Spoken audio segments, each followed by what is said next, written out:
a big misconception is that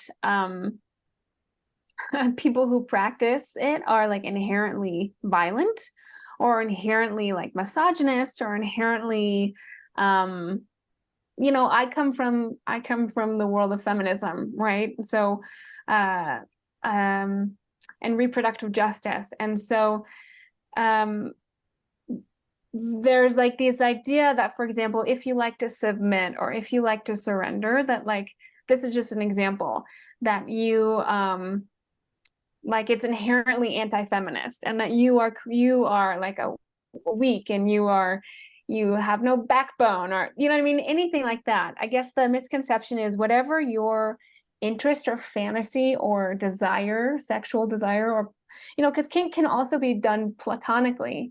Whatever your desires are, it is in line with who you are outside of a kink space.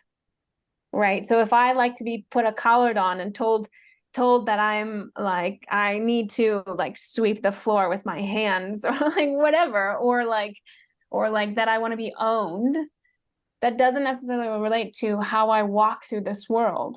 And I just want to note that or that like if somebody likes is a sadist and they get pleasure out of like giving somebody pain, or if somebody's a masochist where they get pleasure out of receiving pain, that's how they live in their life.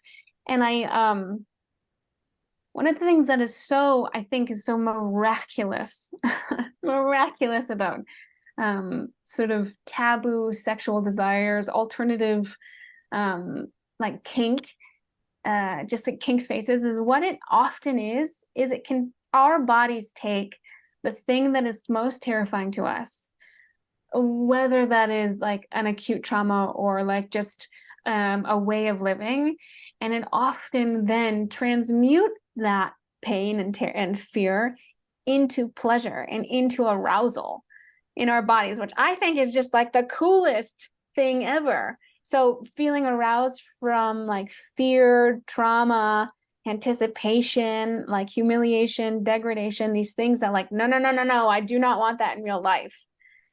But then in a sexual scenario, it's like, ah, it feels like freedom. It feels like liberation.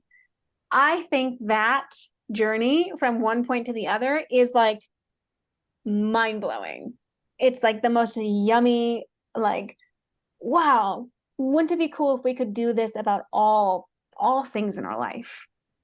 And so I think that folks who are kinky have superhero powers.